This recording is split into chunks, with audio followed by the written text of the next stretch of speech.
of the Government of Ghana 22. On the authority of His Excellency the President, and in accordance with Articles 179 and 180 of the 1992 Constitution, I present to this House the budget of the President of the Republic of Ghana for the 2022 financial year. I also do submit to this House the following statutory reports. 1. The 2021 Annual Report on the Petroleum Funds, in accordance with Section 48 of the Petroleum Revenue Management Act 2011, Act 815, as amended, and the 2021 Report on the Utilization of the African Union Levies in accordance with Section 7 of the African Union Import Levies Act 2017, Act 952. Mr. Speaker, this statement is an abridged version of the budget statement and economic policy of the Government of Ghana for the 2022 financial year. I therefore request that the entire budget statement and economic policy of the Government of Ghana for the 2022 financial year be captured in the Hansard. Mr. Speaker, I would also like to take this opportunity to thank you and members of the House for prayers accorded me and citizens of the country during my COVID recuperation. Mr. Speaker, exactly 1 year, 8 months, and 5 days today, Ghana confirmed its first case of COVID-19.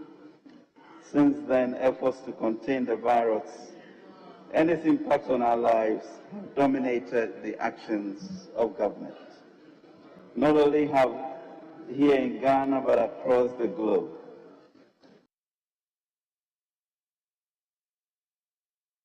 Which has swept through the world has upended and exposed the weaknesses in some of the critical structures and systems in education, health, economic life, communities, and everyday family life.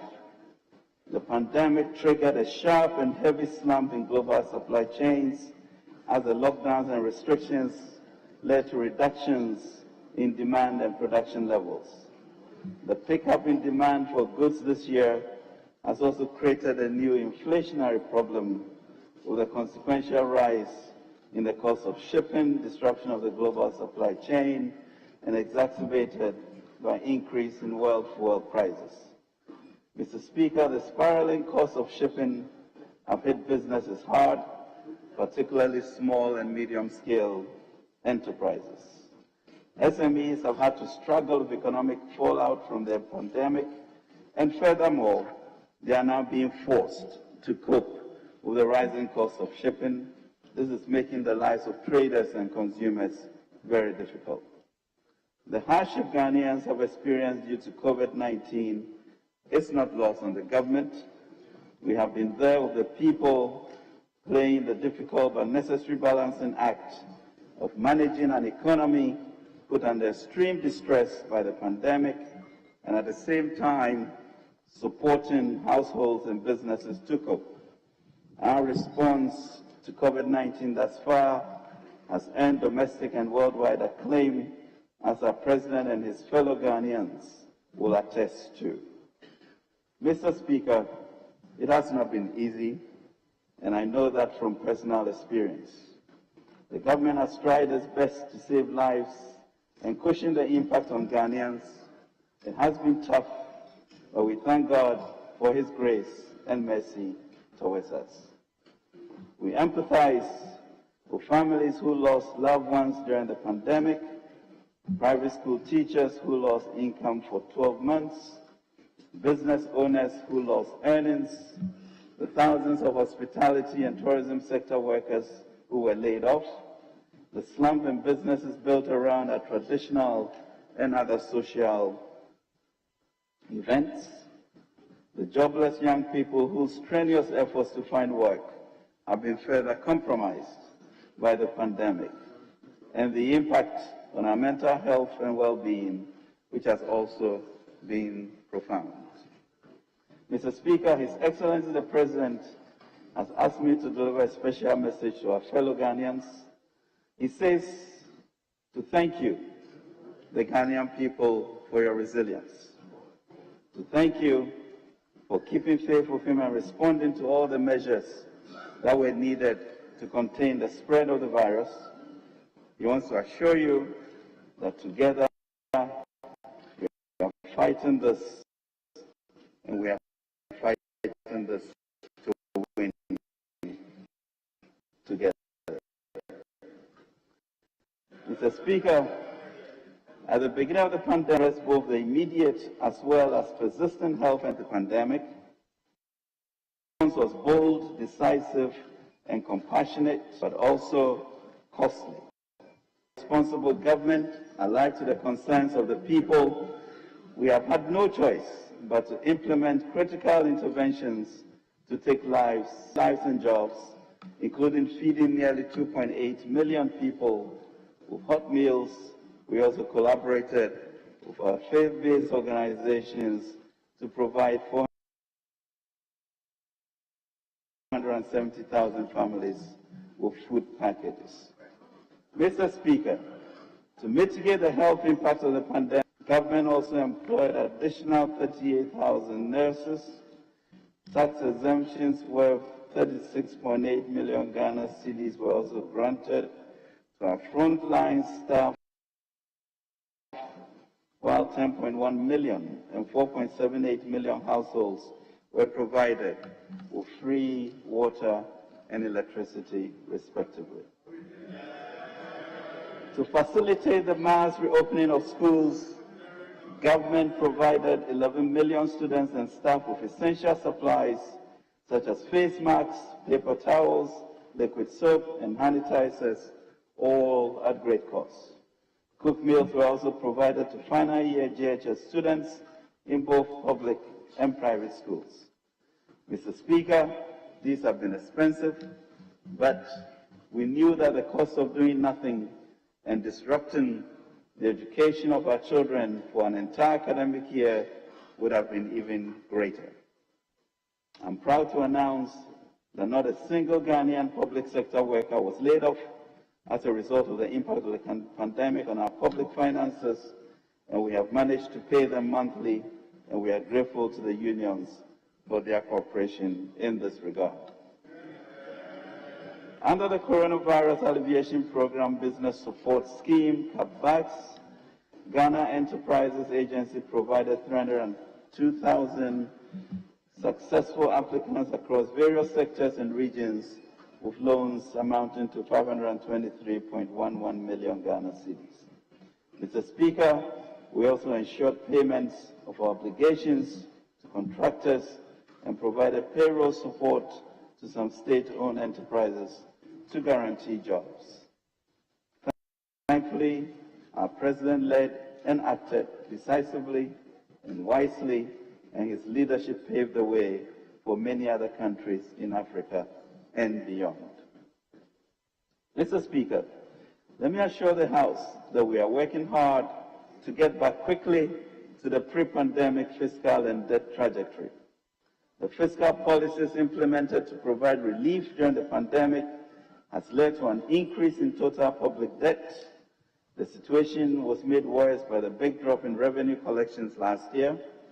Total revenues in 2020 fell by 11.93 billion, equivalent to 3.1% of GDP, while total expenditures increased by 14.08 billion, equivalent to 3.7% of GDP. As a result, a budget deficit of 11.7% of GDP was recorded against a target of 4.7% of GDP, including the financial sector and energy sector related expenditure. The budget deficit was 15.0% of GDP. GDP growth also dropped to 0.4% compared to a projected growth rate of 6.8% before the pandemic. This growth, however, compares favorably with the sub-Saharan African average of negative 1.7%.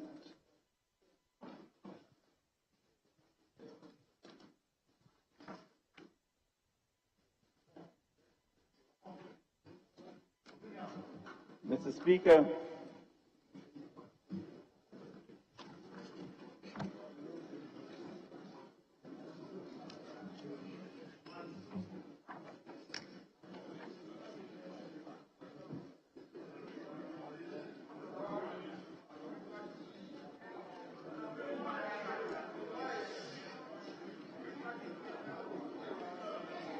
Mr. Speaker, Honorable members, we are under no illusion. just a minute. The first Deputy Speaker to take the chair. Beg your pardon? Second. Thank you very much, Mr. Speaker. Mr. Speaker, we are under no illusion as to the economic challenges facing our country today, how to ease the suffering of Ghanaians, transform the economy, how to ease the suffering of Ghanaians, transform the economy to create jobs, and share the expected wealth across all households, such as providing security and education, would keep the President awake at night. How to broaden the revenue base, keep a grip on expenditure, protect the public purse, and at the same time build with urgency the needed infrastructure, collecting revenue, managing our debt and expenditure commitments, and paying the bills to stimulate economic activity are the orders he has given to us, his ministers, and other appointees to carry out over the next 3 years. Mr. Speaker, we know we can get the job done. It is well known that prior to the pandemic, we had stabilized and turned around the economy between January and March 2020. We had been able to reverse the worrying economic trends we inherited and place the country on a path of fiscal sustainability and growth. We doubled the economic growth rate from 3.4 percentage points to an average of 7% between that we brought down the fiscal below the 5% threshold. We improved our gross international reserves from 4.9 billion to 9.9 billion, 4.7 months of imports. We provided free SHS for 1.2 million Ghanaian students. We provided free hot meals for 3.4 million public pupils in basic schools. We supported 1.9 million farmers with improved seedlings and fertilizers through our Planting for Food and Jobs program. We provided temporary employment to 100,000 of young people through the NAPCO program. We abolished several Newton taxes. We set the nation on its biggest private sector-owned industrialization program in the history of Ghana with the 1D1F program, and we registered the biggest foreign exchange. And we registered the biggest foreign exchange earnings from tourists during our historic 2019 year of return program. By March 2020, Mr. Speaker, our first quarter macro fiscal indicators reflected the turnaround we had accomplished over the 3.5 years. Indeed, we had just experienced an oversubscription of our 3 billion bond issuance and set a record of the longest sovereign Africa bond of 41 years on the international capital markets as a result of strong investor confidence. Mr. Speaker, then COVID struck. This derailed our transformation agenda and eroded the program we had attained the previous year. The focus on the 2021 budget statement and policy presented on 12 March 2021 was therefore anchored on debt sustainability and consolidation while providing some fiscal. We set out to complete ongoing programs and projects, consolidate the gains from the recovery efforts, and continue our agenda towards the revitalization and transformation of the economy. Today, 17th November 2021, I'm here on behalf of His Excellency the President to provide this august House with an update on progress we have made towards post-pandemic economic recovery following the confidence Ghanaians repose in him with a renewed mandate on 7 December 2020. I'll also share with you the plan to get us back to pre-pandemic macro stability and growth levels. More importantly, Mr. Speaker, I'll share the President's strategy to improve the living standards of Ghanaians and address the central challenge that confronts us today, unemployment. Mr. Speaker, we have no doubt in our capacity as a government to turn things around. We turned around the economic crisis we inherited in 2017. We are turning around the economic crisis.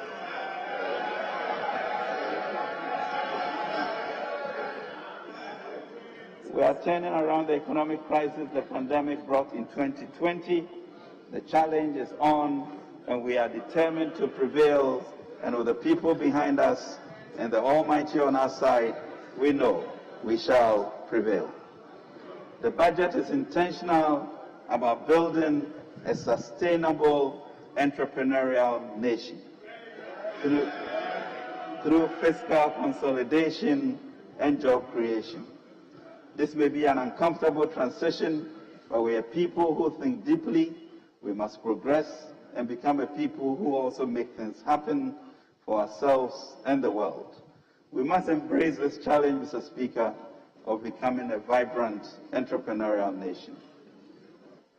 Mr. Speaker, data on the performance of the economy as at end September 2021 indicate that the implementation of the 2021 budget is largely on track.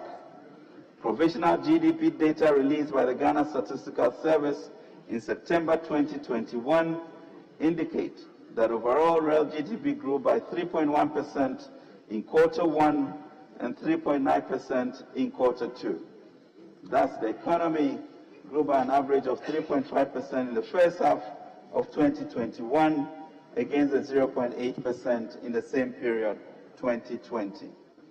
Mr. Speaker, headline inflation declined sharply from 10.4% in December 2020 to 7.5% in May 2021, broadly reflecting well-anchored inflation expectations, exchange rate stability, and favorable food prices. However, inflation picked up to 10.6% in September 2021 on account of stocks from domestic fuel price adjustments and increasing domestic food prices arising partly from climate-related factors, input supply bottlenecks, delayed harvests, and world food price increases. Inflation rose further to 11% in October, driven by non-food inflation. Mr. Speaker, preliminary data for the first 9 months of the year indicate that government's fiscal operations resulted in a cash deficit of 33.9 billion, equivalent to 7.7% of GDP, compared to the revised target of 36 billion, equivalent to 7.4% of GDP. The fiscal adjustments to save lives and preserve livelihoods during the pandemic, although well-intentioned, have elevated global debt levels. The situation in Ghana is no different. The provisional nominal debt stock, including financial sector bailout costs and energy sector IPP payments, stood at 341.76 billion, equivalent to 77.5% of GDP as at end September 2021, up from 291.63 billion, equivalent to 76.1% in December 2020. Notwithstanding the elevated deficit and public debt levels recorded due to COVID-19, our macro-fiscal indicators are much better than what we inherited. Inflation reduced from 15.4% at the end of 2016 to 7.9% at the end of 2019 and stood at 11% at end October 2021. Interest rate 91-day Treasury bills declined from 16.4% at the end of 2017 to 14.69% at the end of 2019 and further to 12.46% at the end of October 2021. Gross international reserves increased from 2.8 months of imports at the end of 2016 to months of imports at the end of 2019 and further to 4.9 months of imports at the end of September 2021. While fiscal deficit reduced from 6.5% of GDP at the end of 2016 to 4.8% of GDP at the end of 2019. Primary balance, Mr. Speaker, improved from a deficit of reduced from 1.1% of GDP at the end of 2017 to a primary surplus of 0.8% of GDP at the end of 2019. GDP grew from 3.4% at the end of 2016 to 6.5% at the end of 2019. Mr. Speaker, I now turn to the medium-term macroeconomic targets. A new medium-term National Development Policy Framework 2022 to 2025 has been drafted to guide the medium-term economic recovery and transformation for the country.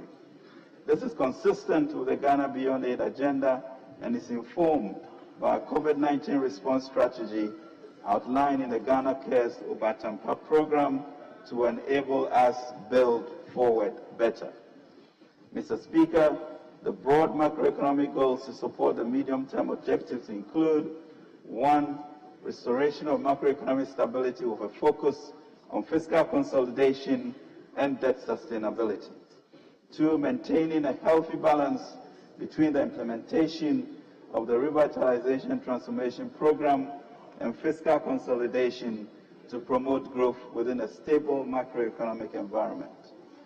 3. Providing an environment that is supportive of private sector, including promoting entrepreneurship for domestic businesses and for FDI to thrive.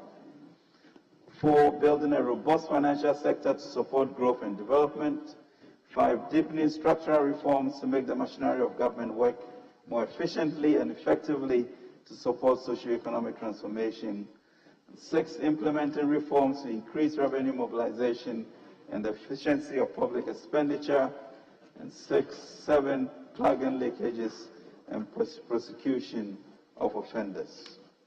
Mr. Speaker, guided by the medium-term policy objectives, the following macroeconomic targets are set for the medium term, 2022 to 2025. 1. Overall GDP to grow at an average rate of 5.6%. 2. Non-oil GDP to grow at an average rate of 5.9%. 3. End of December inflation to be within the target band of 8 plus or minus 2%. 4. Overall fiscal balance and primary balance to return to the fiscal responsibility at threshold targets by 2024, i.e. fiscal deficit of not more than 5% of GDP and a positive primary balance. And gross international reserves to cover at least 4 months of imports. Mr. Speaker, based on the macroeconomic objectives and the medium-term targets, the following macroeconomic targets are set for 2022. Overall real GDP growth of 5.8%, non-oil real GDP growth of 5.9%, end December inflation rate of 8%, fiscal deficit of 7.4%. Primary surplus of 0.1% of GDP and gross international reserves to cover not less than 4 months of imports. Mr. Speaker, total revenue and grants for 2022 is projected to rise above 100 billion for the first time, 100.5 billion Ghana cedis, equivalent to 20% of GDP, up from a projected outturn of 70.3 billion, equivalent to 16% of GDP for 2021. Domestic revenue estimated at 99.5 billion and represent an annual growth of 44% over the projected outturn 2021. Mr. Speaker, the resource mobilization for 2022 is underpinned by revenue policy initiatives. The increase in domestic revenue by 44% is as a result of the impact of a major progressive tax policy, complemented by improvements in tax compliance and reforms in revenue administration that we have outlined in this budget. Mr. Speaker, total expenditure, including clearance of arrears, is projected at $137.5 billion, equivalent to 27.4% of GDP. The estimate for 2022 represents a growth of 23.2% above the projected outturn of 111.6 billion Ghana cedis, equivalent to 25.3% of GDP for 2021. The key drivers of expenditure growth include capital expenditure, funding of key government flagship programs, wage bills, and interest payments. Mr. Speaker, based on the estimates of total revenue and grants and total expenditure, the 2022 fiscal operations will result in an overall fiscal deficit of Ghana 37 billion, equivalent to 7.4% of GDP. This includes the financial sector and energy sector IPP payments. This represents a nominal year-on-year reduction of about 30.7% over the projected outturn of 12.1% of GDP in 2021. The corresponding primary balance of 435 million Ghana cedis, equivalent to 0.1% of GDP, is also projected for this year, for next year. The signaling is clear. We are going to judiciously work our way out of our debt situation. Mr. Speaker, total foreign financing of the deficit, as well as exceptional financing, namely the IMF special drawing rights, would amount to 9.1 billion, equivalent to 1.8% of GDP, and will include a planned international financing program of 750 billion for liability management and budget support, particularly capital expenditure. On the other hand, financing of the deficit from domestic sources, including net issuances from debt, will amount to 27.9 billion, equivalent to 5.6% of GDP. The additional exceptional financing from the utilization of the newly allocated SDRs by the IMF will augment and reduce domestic borrowing needs. Mr. Speaker, as a country, we still rely heavily on debt financing to meet a significant portion of our expenditures compared to our peers. It is instructive to note that on the expenditure side, for instance, interest payments and compensation payments alone amounted to 48.7 billion, which is 103.3% of total revenue and grants for January to September 2021. In fact, Mr. Speaker, these two expenditure items absorb all the revenue collected for the period. This trend must be reversed. Mr. Speaker, a key focus of the budget is fiscal consolidation to enhance debt and fiscal sustainability as we implement our economic revitalization and transformation post-COVID-19 to save more lives from the COVID pandemic and better the lives of Ghanaians. It is for this reason proposing for the consideration and approval of Parliament the revenue enhancing and expenditure rationalization measures in this budget. Indeed, the approval and implementation of the measures will lead to significant fiscal adjustments from a projected fiscal deficit, including energy, IPP payments, and FinSec cleanup costs of 12.1% of GDP in 2021 to 7.4% in 2022, representing a strong adjustment of 4.7 percentage points in just 1 year. Mr. Speaker, not only are we significantly bringing the fiscal deficit down, we are posting a primary surplus of 0.1% of GDP in 2022 from a negative primary balance of 4.7% in 2021. We are confident, though, that the needed fiscal space to continue to support broad-based inclusive growth will not elude us. Mr. Speaker, as a people, we are very proud of our history and heritage. We believe in our ability to be self-sustaining. After all, we are a country that became the world's largest producer of cocoa, with farmers working on small farmlands. These farmers bring in some $2 billion annually. We believe in our capability to mobilize the resources, human, natural, and domestic finances to transform our lives. This will require that we share the burden so that every adult Ghanaian will contribute to the delivery of critical infrastructure, social services, and improve lives.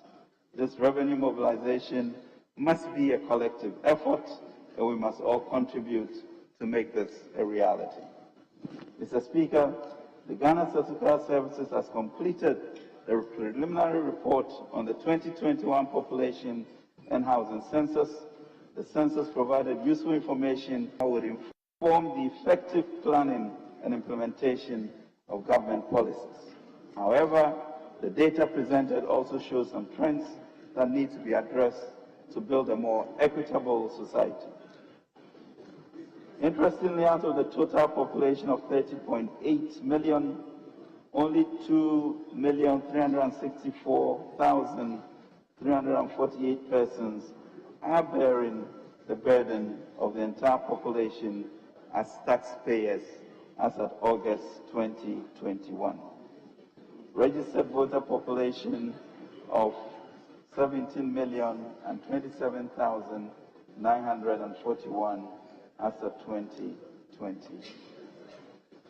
Only 1,643,839 persons are captured by SNIT as active contributors to Tier 1 pensions, and 2.1 million, less than 10% of the total population, as active contributors to Tier 2 as of June 2021.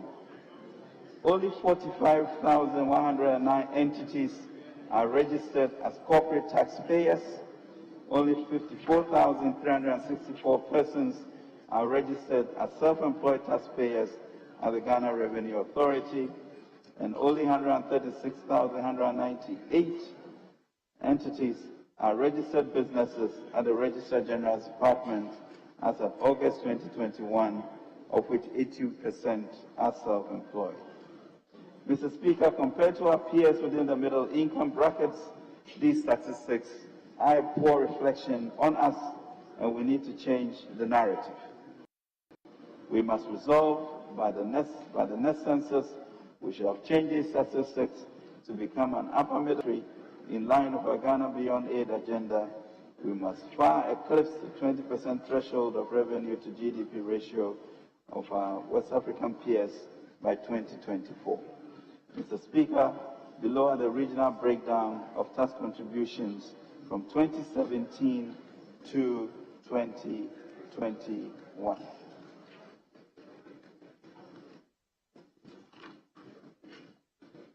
Mr. Speaker, Greater Accra contributes almost 90% of our domestic tax, and Ashanti, Western, and Eastern regions together contribute barely 3% of domestic taxes. Mr. Speaker, domestic revenue mobilization is the key to making the vision of Ghana Beyond Aid a reality.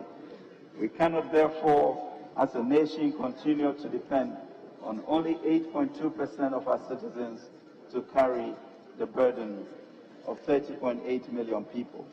This is unsustainable and defeats all the tenets of economic prudence and moral justice. Our resolve to use revenue policy to support local industry and generate the desired environment for growth has not waned.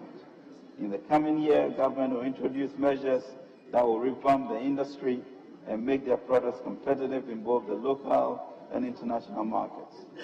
In this respect, it has become increasingly necessary to make some policy changes.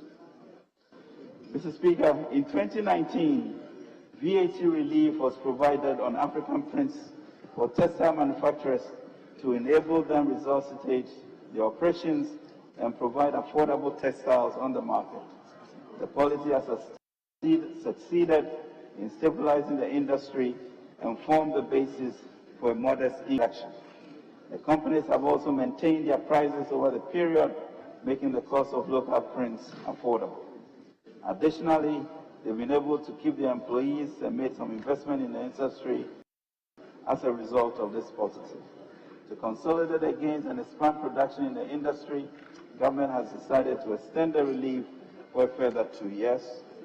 Mr. Speaker, the VAT flat rate of 3% of the sale price of goods was introduced in 2017 on the supply of goods by wholesalers and retailers. Subsequent reforms to the taxes on the supply of goods and services have made local goods with imported substitutes uncompetitive. Government is correcting this anomaly by limiting the flat rate to only retailers. All other supply of goods and services will attract the standard rate. The object of the flat rate is to provide a simplified system for small-scale enterprises. To ensure that this objective is achieved, the rate will be applied to retailers with annual turnover not exceeding 500,000 Ghana cedis. All other retailers and wholesalers will be charged the standard rate. After 2.5 years of operation, the temporary benchmark discount policy on imports introduced as a stopgap measure has been reviewed to make it more efficient and better targeted. This is consistent with government policy to promote local industry and improve foreign exchange earnings. We are committed to a program of turning our enterprising traders into manufacturers of widgets, tools, and other machinery necessary as inputs for our industrial growth. Mr. Speaker, revenue compliance and enforcement sits at the heart of domestic revenue mobilization. The Ghana Revenue Authority, buoyed by the Revenue Assurance and Compliance, will continue race with its enhanced compliance measures to expand coverage and plug revenue leakages. The modified taxation system introduced in 2015 through the Income Tax Act 2015 Act 896 is to provide a simplified system of tax compliance for the informal sector and small-scale individuals in business. This law will be amended to increase the threshold from 200,000 to 500,000 Ghana cedis per annum. Exports of unprocessed gold by small-scale miners through official channels have dwindled from over 1,600,000 ounces in 2019 to below 100,000 ounces as of September 2021 through smuggling. To stem this tide, government, in consultation with the stakeholders in the industry, has decided to reduce the withholding tax rate for sale of unprocessed gold by small-scale miners on whom the incidence of the tax is from 3% to 1.5%. Government is committed to working with the relevant agencies and stakeholders in the industry to ensure compliance at a reduced rate of 1.5%. Mr. Speaker, property rates have the potential to increase revenue mobilization for MMDAs and release resources for provision of basic infrastructure as well as the needs of our localities. Property rate assessment and collection pose a challenge to most MMDAs and are fraught with inefficiencies. Government, through GRA, will from January 2022 assist the MADs to implement a common platform for property rate administration to enhance property rate collections and its accountability. To ensure cost recovery by government in providing infrastructure for the collection of the rate, a sharing ratio will be agreed with the Assembly.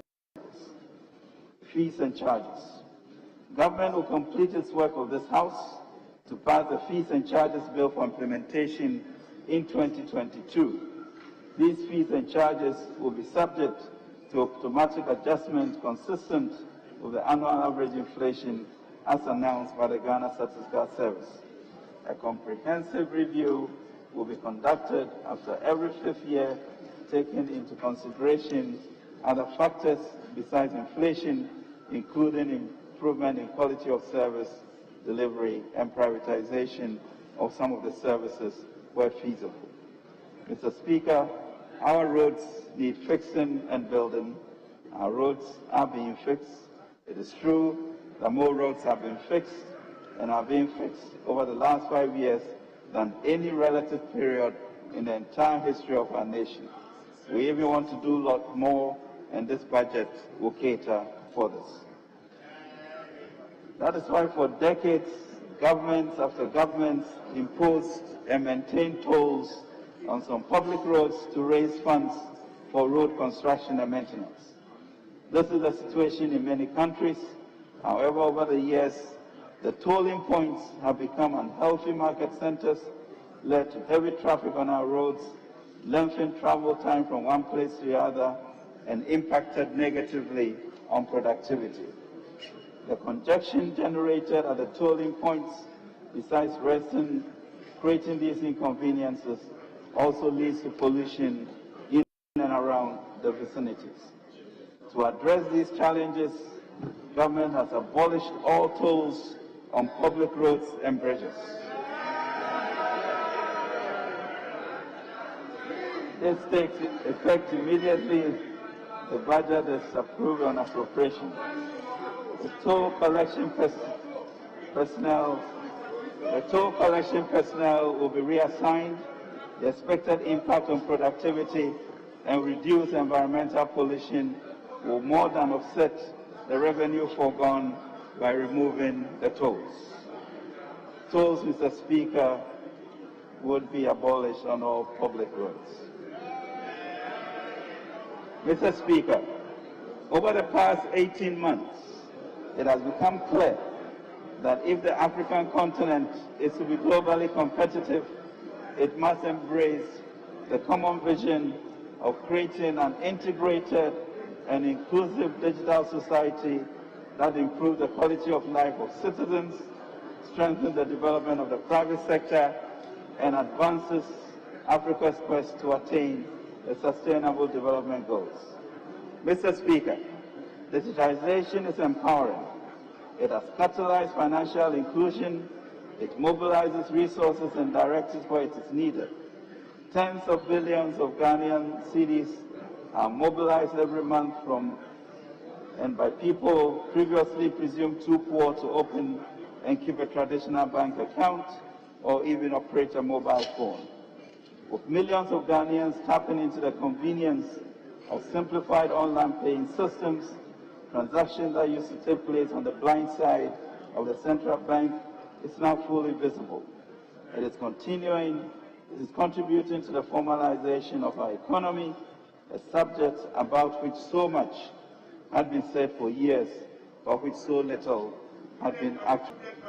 With digitization, state institutions are more able to plug revenue leakages and thus increase internally generated funds. That gives them the capacity to potentially pay their workers better wages and reduce borrowing by central government for capital expenditure because they can go to a bank on the strength of their own books and so reduce the country's debt overhang over time.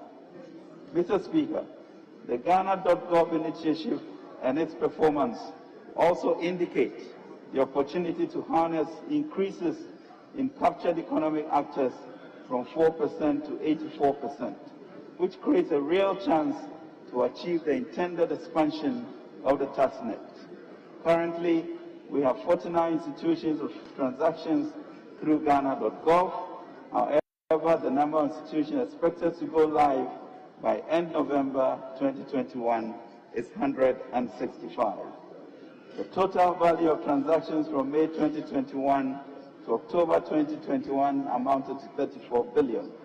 We believe this initiative will be truly transformative of our revenue mobilization and service delivery agenda. Mr. Speaker, COVID-19 contributed to the acceleration of the digitalization of Africa. Data from the Bank of Ghana confirms a growing trend in online trade.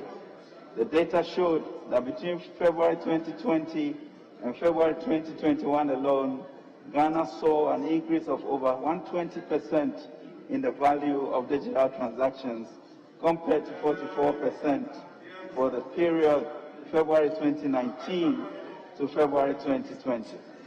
Apart from the convenience online trading offers, the surge has happened globally was primarily due to the increase in the use of digital platforms as a result of the COVID-19 pandemic. Total value of transactions for 2020 was estimated to be over 500 billion Ghana cedis compared to 78 billion cedis in 2016, just 5 years ago.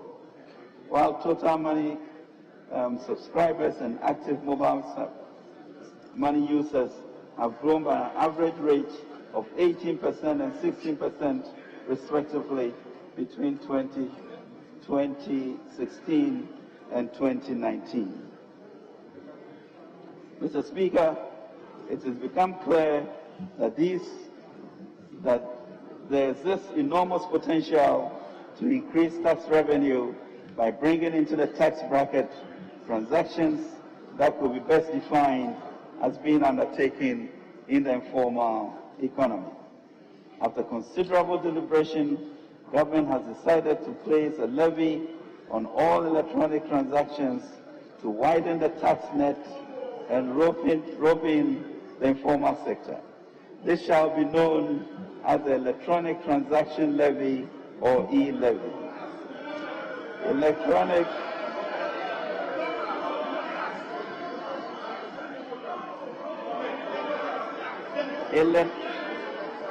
Mr. Speaker, electronic transactions covering mobile money payments. Mr. Speaker, honourable members, order. Electronic mobile money payments, bank transfers, merchant payments, and e-mode remittances will be charged at an applicable rate of 1.75%, which shall be borne by the sender, except e-mode remittances, which will be borne by the recipient. Mr. Speaker, to safeguard efforts being made to enhance financial inclusion and protect the vulnerable, all transactions that add up to 100 Ghana cedis or less per day, which is approximately 3,000 Ghana cedis per month, will be exempt from this levy. A portion of the proceeds from the e-levy will be used to support entrepreneurship, youth employment, cybersecurity, digital and road infrastructure, among others. Mr. Speaker, taxi eyabako yenyina betia. This tax is one, and we shall all pay. Mr. Speaker, this new policy also comes into effect once appropriation is passed on 1st January 2022. Government will work with all industry partners to ensure that their systems and payment platforms are configured to implement this policy. And they will make money from there. Mr. Speaker, burden sharing. The good people of Ghana have given us a mandate to get things done. For us as a government, this is a clarion call for a new deal, a chance to renew the social contract of our democracy. As Rainbow Neighbor once said, and I quote, "Nothing worth doing is completed in our lifetime, therefore we must be saved by hope. Nothing true or beautiful or good makes complete sense in any immediate context of history, therefore we must be saved by faith. Nothing we do, however virtuous, can be accomplished alone, therefore we are saved by love.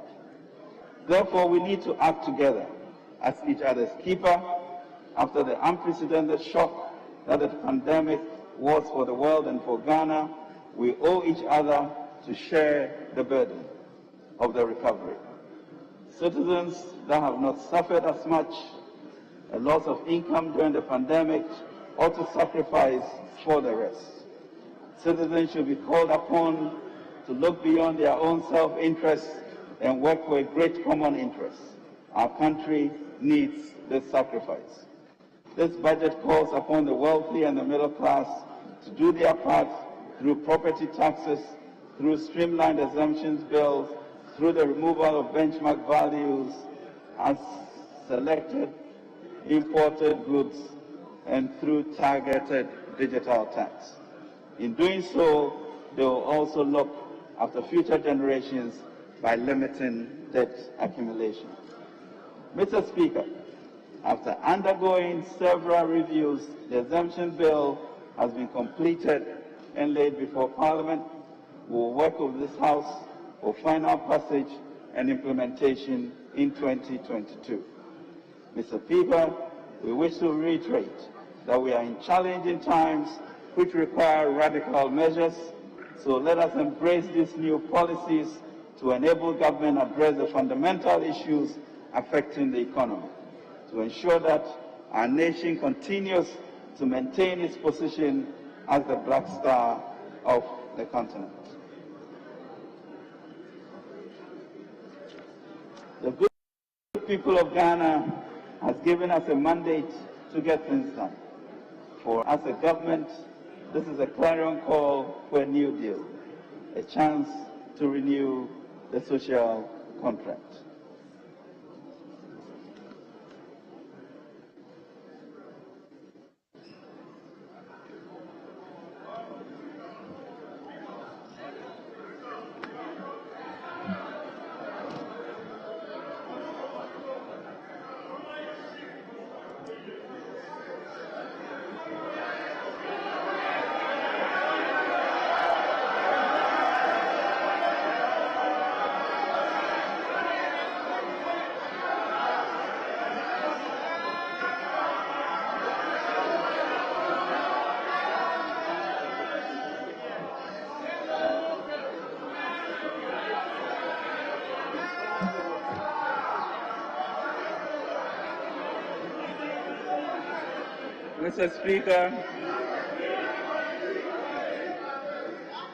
Mr. Speaker, we are building a sustainable entrepreneurial nation.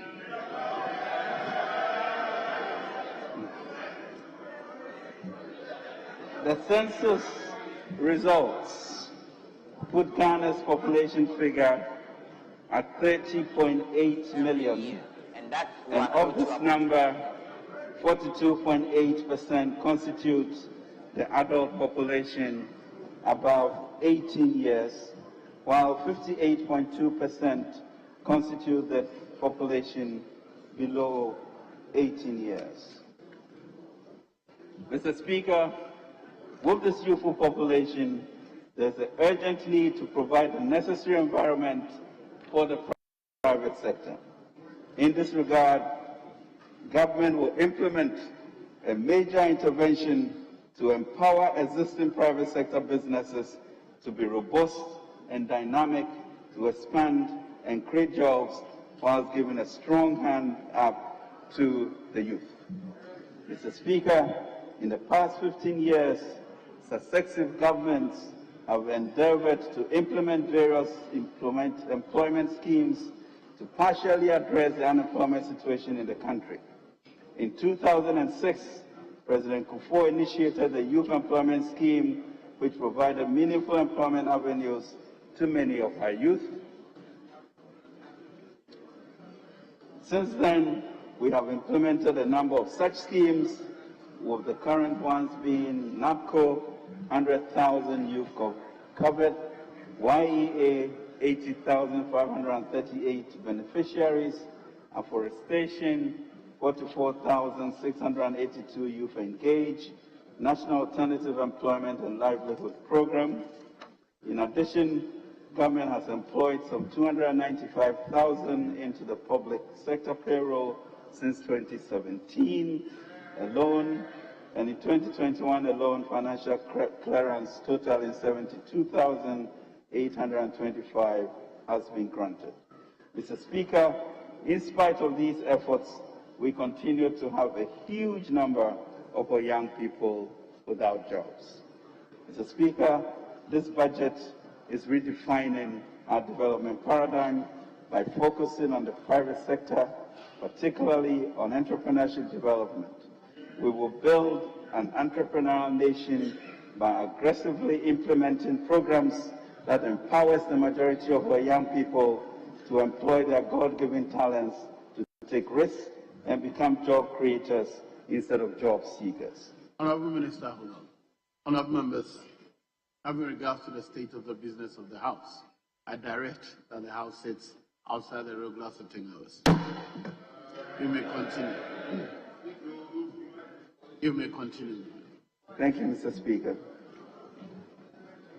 In the pursuit of this objective, we will address the challenges our existing and aspiring entrepreneurs face.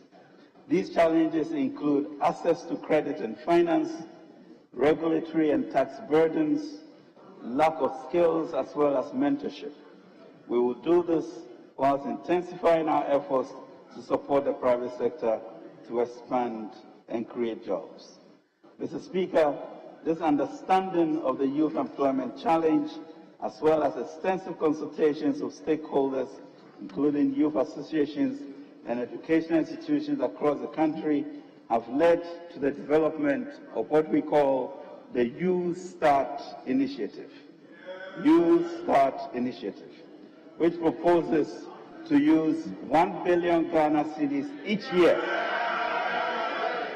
Proposes to use 1 billion Ghana cedis each year to catalyze an ecosystem to create 1 million jobs, and in partnership with the financial institutions and development partners, raise another 2 billion Ghana cedis over the 3-year period. In addition, Mr. Speaker, our local banks have agreed to a package that will result in increasing their SME portfolio up to 5 billion Ghana cedis over the next 3 years. This, Mr. Speaker, results in an unprecedented, historic 10 billion cedi commitment in the next 3 years to the private sector and the program over the next 3 years. Mr. Speaker, implementing partners of the Youth Start. Mr. Speaker, the Ghana Enterprises Agency, the National Entrepreneurship and Innovation Program, and partner financial institutions will serve as the implementing arm of Youth Start. Entrepreneurs will be able to apply for support through a dedicated Youth Start online portal. NEIP will also engage our faith-based organizations as partners for the delivery of essential artisanal skills, business competitions, and feasibility studies, and introduction to financing institutions with a commitment of up to 10% of GOG's contribution to the Youth Start program. Mr. Speaker, Youth Start will provide our youth with the following: training, skills development, entrepreneurial support, and business advisory services, funding, access to competitive credit and startup packs, enterprise promotion, mentoring, and access to markets, including portals to facilitate digital linkages between youth-led enterprises and other businesses and relevant government agencies. Youth Start products, Mr. Speaker. Youth Start will support youth-led enterprises with the following products: district-level loans under 10,000 Ghana cedis after 2 to 3 months of training, soft loans of up to 50,000 Ghana cedis to help startups, in particular by young graduates and school leavers, and small businesses to expand. Starter packs, soft loans tied to equipment acquisition of up to 50,000 cedis for individuals and 100,000 for associations and groups. A standardized loan package of between 100,000 to 400,000 are concessional rates for SMEs through financial institutions.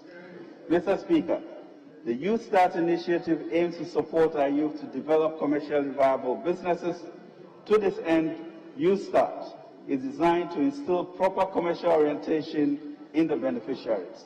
This will include financial institutions determining the credit matrix, and GEA and NEIP providing training support, especially for the standardized SME loans Youth Start will operationalize by March 2022.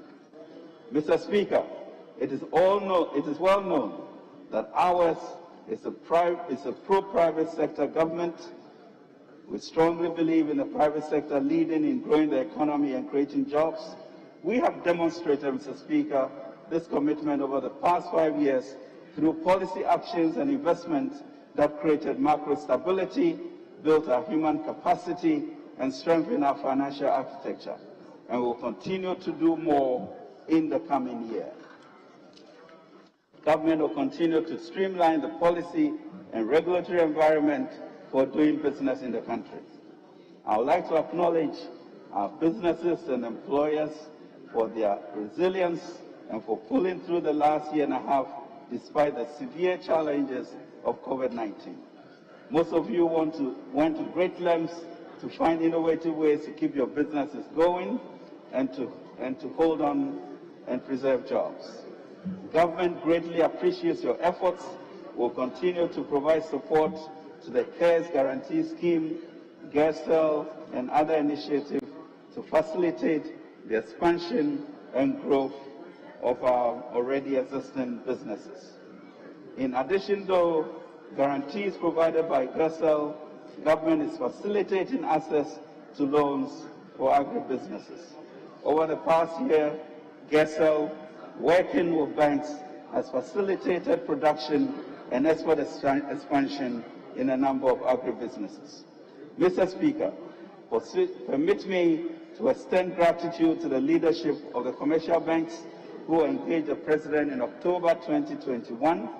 I'm happy to report that as a result, the Ghana Bankers Association, working with the various banks, have resolved to collectively accelerate their portfolio allocation to qualifying SMEs to fast-track our phase of economic recovery post-COVID-19.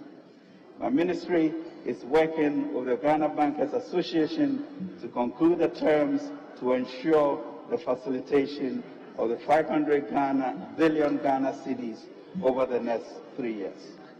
In addition, the banking industry, Mr. Speaker, has committed 75 million Ghana cedis over the next 3 years to collectively engage in skills development programs for a minimum of 150,000 young graduates and youth entrepreneurs by engaging in activities.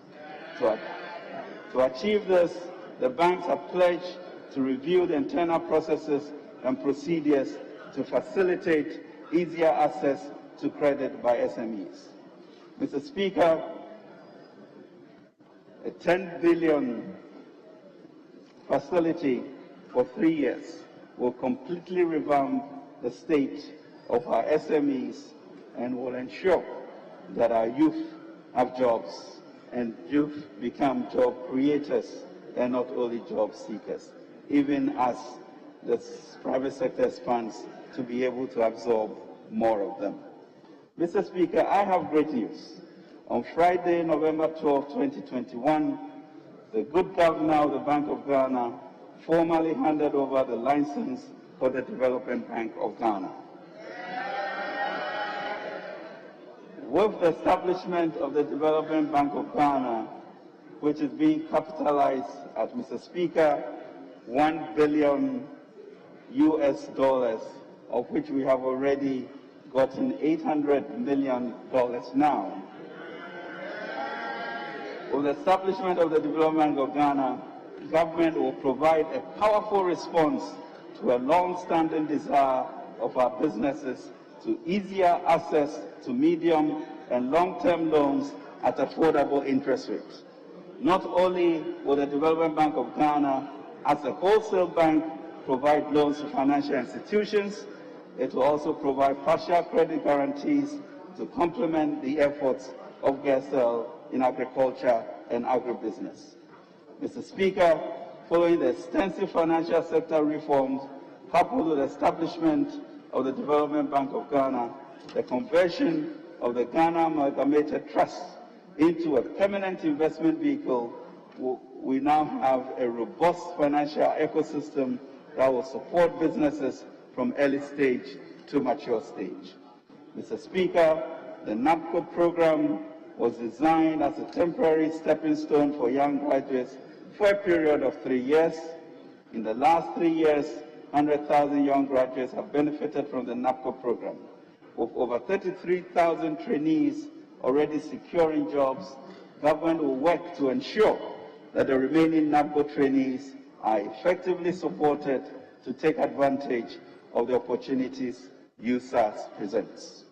Mr. Speaker, in response to the COVID-19 pandemic, government under the able leadership of His Excellency President Akufo-Addo quickly developed a 100 billion COVID-19 alleviation and revitalization enterprise program, what we call the Ghana Cares Obatampe program.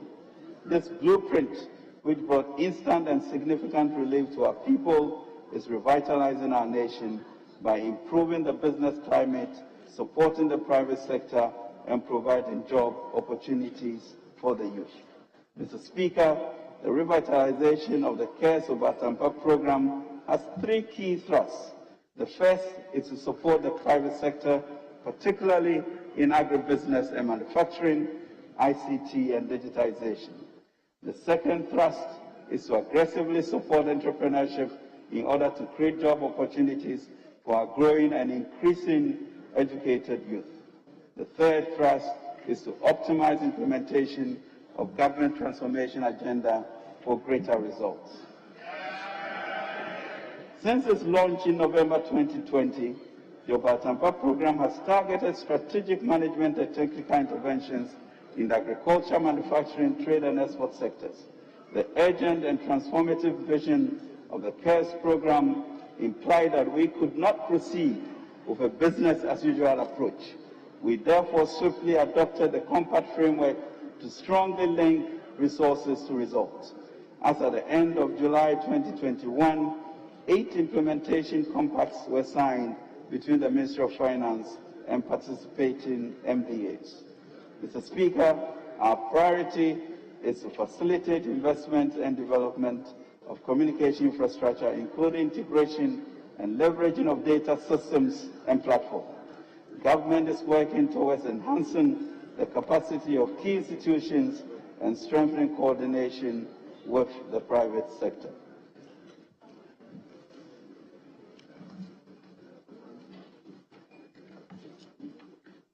With the private sector for improved service delivery, business expansion, and economic transformation.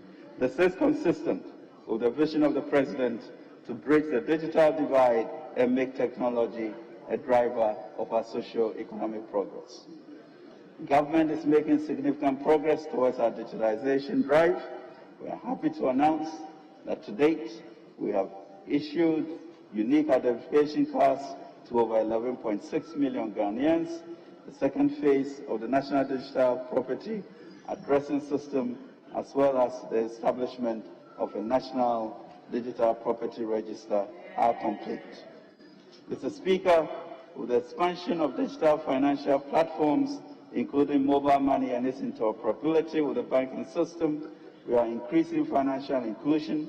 We are also in the process of digitizing the health records of Ghanaians and creating a national digital platform for the sale of pharmaceutical products to improve the efficiency of our healthcare.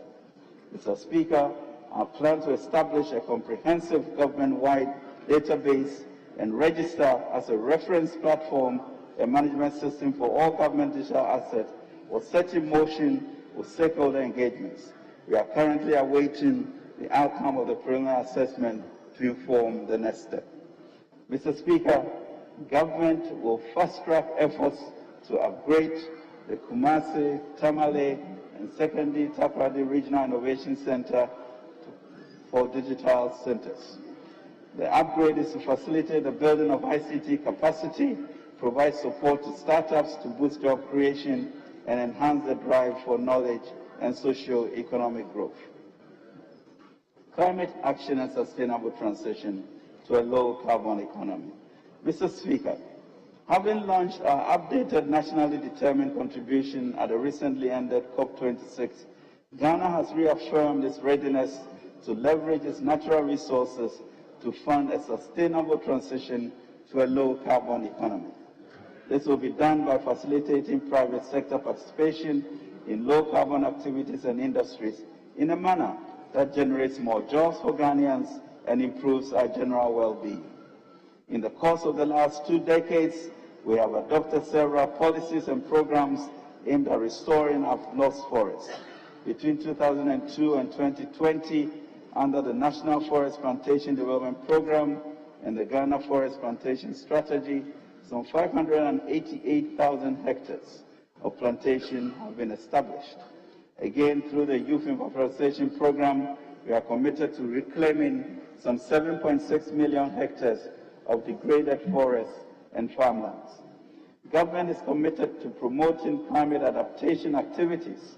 We will collaborate with the Global Center on Adaptation in close collaboration with the African Development Bank in pioneering solutions on how to build durable infrastructure and supporting African cities to guard against the impact of climate change. We are also working with the private sector with the assistance of the Green Climate Fund to establish a multi-million-dollar green fund to support our climate adaptation interventions. We shall, Mr. Speaker, in addition, work with our traditional authorities and districts to issue innovative mini-muni adaptation bonds to address issues of reclamation and reforestation in their specific localities. This will be innovative and the first in Africa. From 2024 and beyond, we aim to reduce emissions by some 10 million tons of carbon dioxide equivalent in the cocoa forest landscape. Through the implementation of the Ghana Cocoa Forest RED program, one of the 5 ecological landscape-tailored programs in Ghana's RED Plus strategy. Government, through her nationally determined contribution in the forestry sector, is committed to supporting the global target of halving emissions by 2030 and attaining neutrality by 2050. Ghana is also committed to the Forest Agriculture Commodity Trade FACT dialogue process, and she affirms her resolve to support the development and implementation of the FACT roadmap actions. We are determined to operationalize the timber legality assurance system as part of the forest law enforcement governance and trade processes, which will enable us to track wood electronically to ensure that only legally compliant timber is allowed into any market. Mr. Speaker, government will continue its transformative flagship programs. In education, Mr. Speaker, the government continue the implementation of the government's flagship free SHS program. A total of 425,000 first-year students enrolled, bringing the total intake to 1.26 million students. In addition, first-year students receive the underlisted items as part of the implementation of the free SHS program: 4 million exercise books, 1.8 million notebooks, 395,000 physical education kits, 1.7 million cartridge arch paper, 35,000 water-based acrylic paints, 28,000 technical drawing boards, and 28,000 sets of technical instruments. Mr. Speaker, in 2021, we completed 118 projects made out of classroom, dormitory, administration block, libraries, and canteens at the secondary education level. The number of completed projects under the free senior high school infrastructure intervention stands at 657 out of a total of 1,119 projects from GET Fund and other funding sources. Mr. Speaker, the Ghana School Feeding Program fed some 3.5 million pupils in 10,832 public-based schools, with 1 hot nutritious meal every school-going day in 2021. This number will increase to all primary school students in the coming year. The program provided employment for some 32,496 caterers and created a ready market for local farmers. Mr. Speaker, the LEAP program paid 5 cycles of cash grants to 344,000 households and registered 76% of all LEAP beneficiaries onto the National Health Insurance Scheme. In 2022, government will facilitate the disbursement of the bi-monthly cash grants to beneficiaries. LEAP beneficiaries are assessed to be above the extreme poverty line will be graduated into a productive livelihood inclusion program. Mr. Speaker, government has rolled out an aggressive vaccination program to protect Ghanaian lives from COVID-19. Sustained efforts have seen about 2 million Ghanaians receiving a single dose of 825,706 fully vaccinated as of September 2021. We will not relent, Mr. Speaker, until our goal of vaccinating 20 million Ghanaians is attained. Our supply of some 9 million vaccines are now assured and will mobilize to meet this goal to protect our people. Mr. Speaker, in line with the vision to improve equitable access to health facilities, the government will accelerate the implementation of Agenda 111, Mr. Speaker, comprising 101 district hospitals, 7 regional hospitals, and 3 psychiatric hospitals. Mr. Speaker, already we have 50% of contractors having been given and handed over their cadastral plans and hospital sites for them to begin work. The government works in housing. The government will initiate a program to subsidize the cost of horizontal site and services development in selected areas. On the supply side, traditional authorities and districts will provide land to developers, and tax incentives and exemptions will come from government. On the demand side, government is establishing a national home ownership fund to support mortgage schemes and REITs, while also promoting rent-to-own schemes in the country. To scale up, we commence engagement with participating financial institutions to promote residential rent-to-own schemes and to support the development of a private sector mortgage refinancing institution. With the support of the Obatampak Ghana Cares program, the National Home Ownership Fund is facilitating the use of innovative products to tap into pension funds and other long-term funds to support home ownership in Ghana. Trade and industry.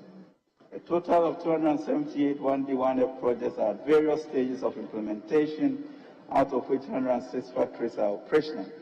The companies that are currently operational have created a total of 156,782 direct and indirect jobs, 17,451 of which were created in 2021.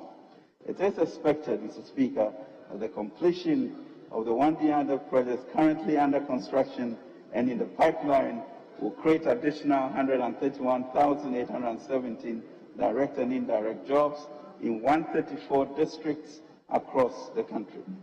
Mr. Speaker, trading under the Africa Continental Free Trade Agreement commenced on 1st January 2021, and Ghana was the first country to establish a customs procedure code to facilitate trading under AFCFTA, a comprehensive national policy and action plan aimed at assisting medium to large-scale companies in Ghana to export to the AFCFTA market was developed and is being implemented.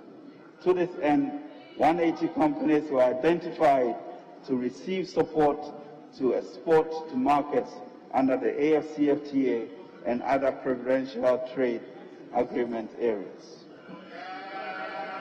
Mr. Speaker, food and agriculture.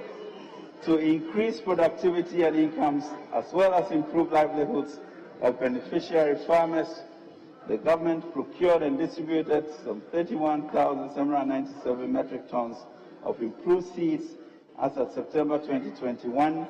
In addition, 259,500 metric tons of various fertilizers were also distributed to planting for food and jobs beneficiaries across the country. Mr. Speaker, under the Savannah Agriculture Productivity Improvement Project, the government developed 1,000 hectares of farmland in Bedimblesi, Kojokwe, and Janko for rice production, which are estimated to yield about 40% above the national average production of 2.5 to 3 metric tons in lowland valleys.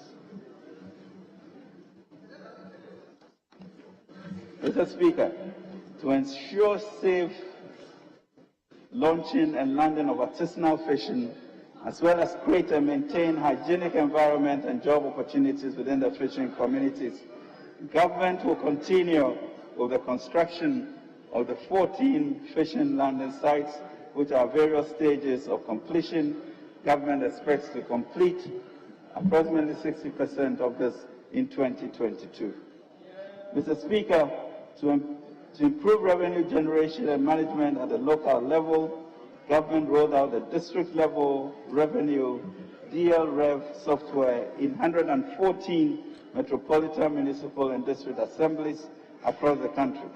In 2022, we will roll out the software in the remaining MMDAs to improve on their revenue mobilization.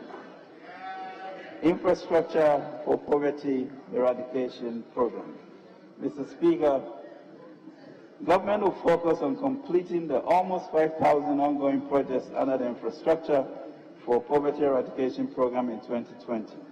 So far, a total of 730 out of the 1,000 mechanized water systems, as well as 507 small F dams out of the 560 targeted, have been completed under the One Village, One Dam initiative.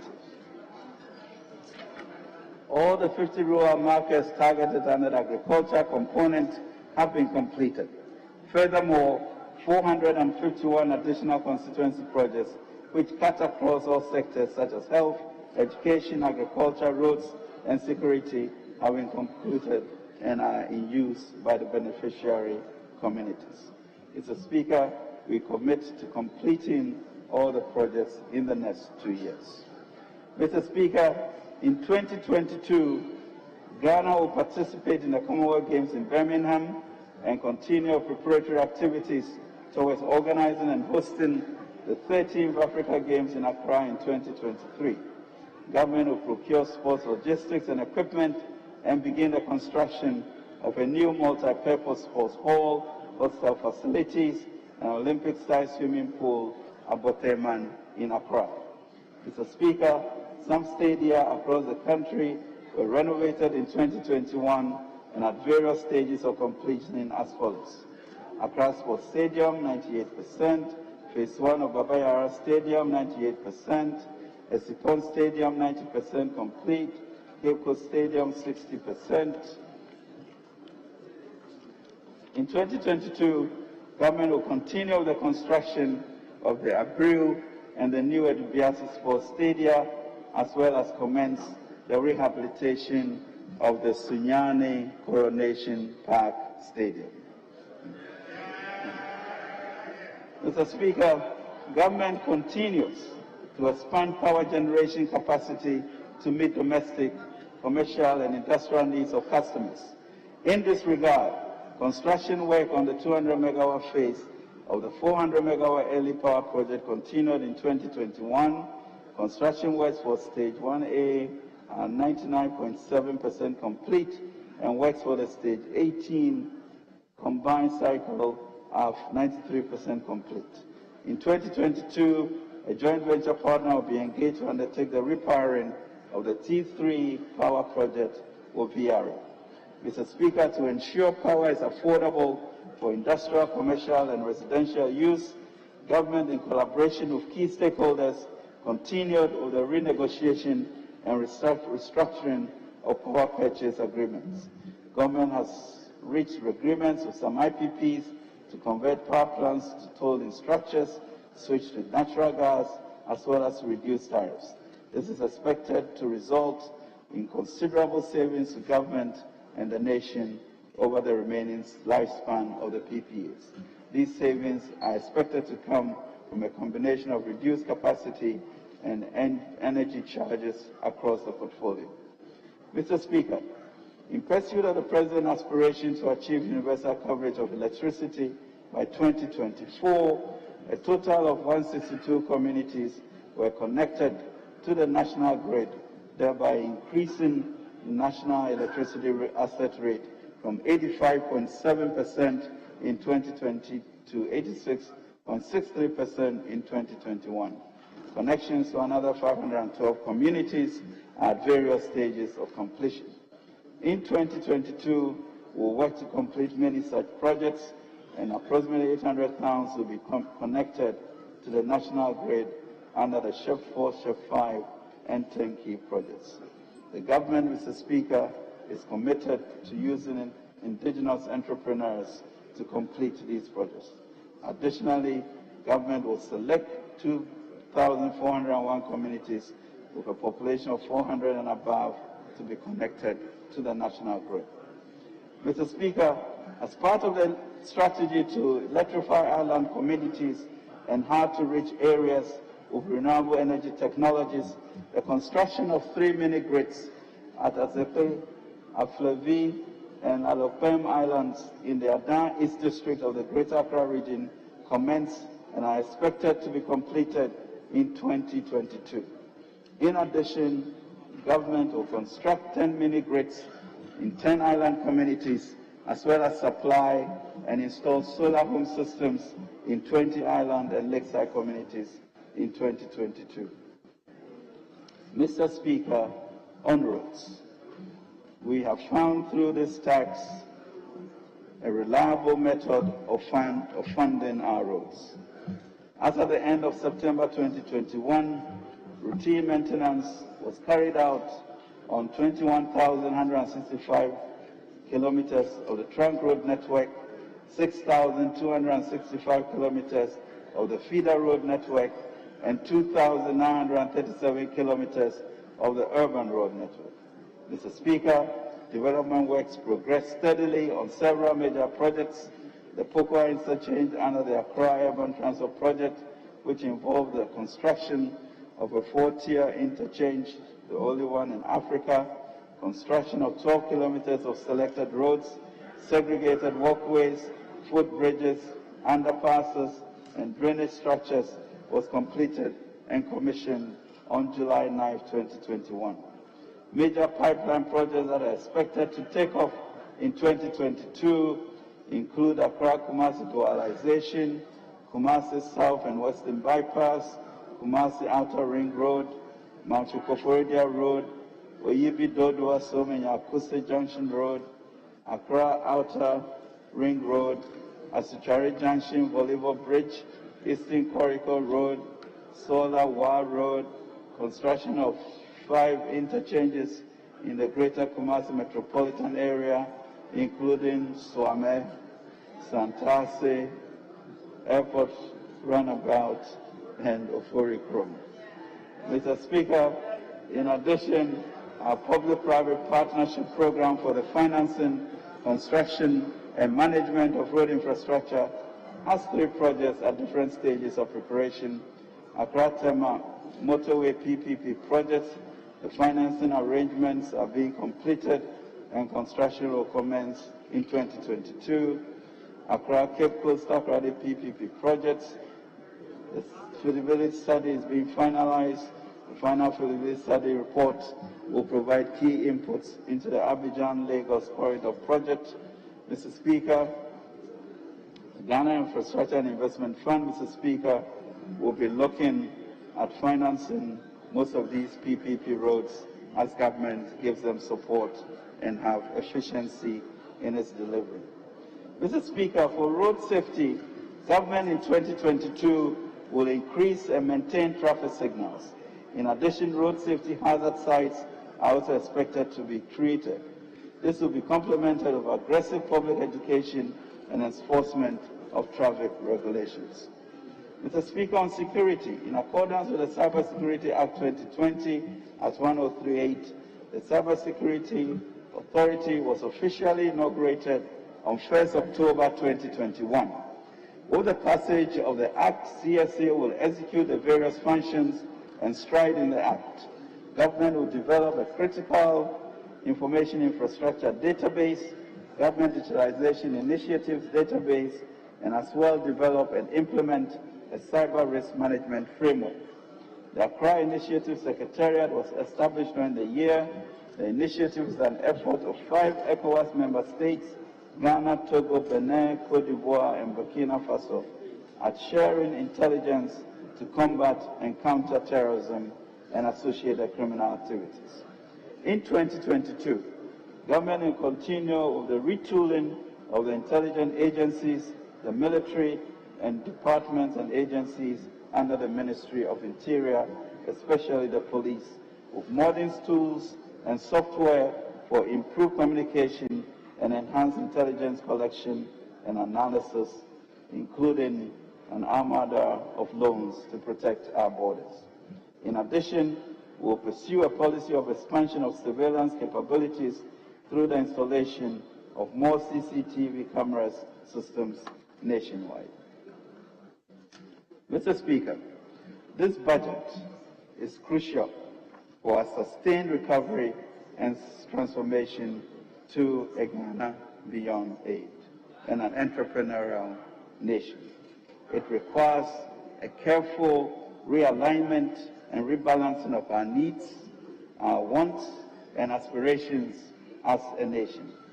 This will also require burden sharing and the promotion of an entrepreneurial culture. We have extensively engaged and built partnerships of trust for the implementation of the policies presented in this budget. Mr. Speaker, this budget has outlined the plans of His Excellency the President and his government to continue tackling the devastating impact of the pandemic on our economy and the fiscal impact on our debt sustainability efforts. We have committed to bold and credible revenue and expenditure measures to achieve a new and more sustainable macro-fiscal balance, a path of fiscal consolidation to ensure access to international capital markets, empower the private sector to expand and create jobs, an unprecedented and historic comprehensive 10 billion cedi initiative to improve access to finance skills and promote entrepreneurship amongst our youth and to support the private sector. Continued implementation of our flagship programs to improve the living standards of our people, strategic investments through the Obatampa program to revitalize and transform the structure of our economy, and initiatives, Mr. Speaker, to advance digitalization to boost efficiency in our transactions.